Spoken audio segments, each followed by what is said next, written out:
La Fédération tunisienne de football a annoncé que la Tunisie affrontera la Corée du Sud le 13 octobre 2023 à Séoul. L'équipe tunisienne affrontera son homologue japonaise le 17 octobre 2023 dans le cadre du Karen Cup, compétition organisée depuis 1978 et réservée à des équipes nationales.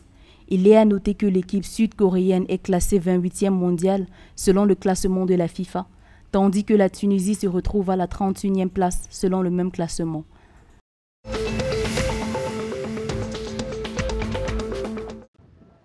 En Libye, les principaux chefs des milices se sont réunis jeudi 18 août 2023 au domicile du commandant du 42e bataillon de la force de dissuasion, Abdul Hakim.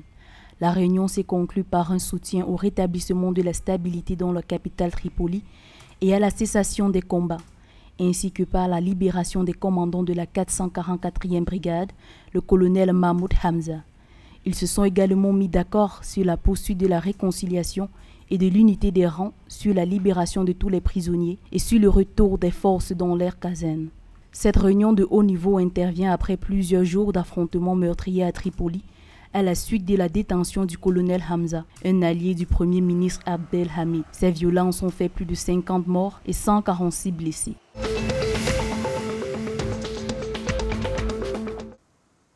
Le Maroc a déposé une candidature pour devenir membre de l'Alliance économique des BRICS.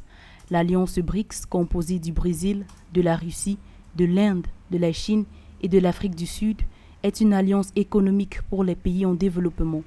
La demande a été soumise avant le sommet BRICS qui doit se tenir du 22 au 24 août 2023 en Afrique du Sud. Ce sommet, qui devrait réunir une soixantaine de chefs d'État, devrait permettre d'établir des normes d'expansion pour des nouveaux membres potentiels de l'Alliance.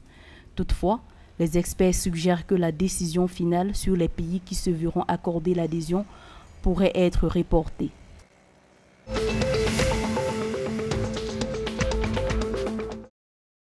Le ministre des Transports d'Égypte, Kamal Al-Wazir, a présenté lors d'une réunion le 16 août 2023 avec le Premier ministre Mostafa Mabbouli le plan établi pour développer le transport fluvial en Égypte en construisant principalement de nouveaux bateaux qui s'adaptent à l'infrastructure actuelle modernisée. Le plan consiste également à remettre en état 26 bus flottants, dont 7 au Caire et 9 dans d'autres gouvernorats. Ce plan devrait permettre de réduire la consommation de diesel de 64%, les embouteillages sur les routes et les ponts, ce qui réduirait les coûts d'entretien, la pollution de l'environnement ainsi que les accidents. Le ministre a indiqué que la part locale des navires à construire sera d'environ 80%.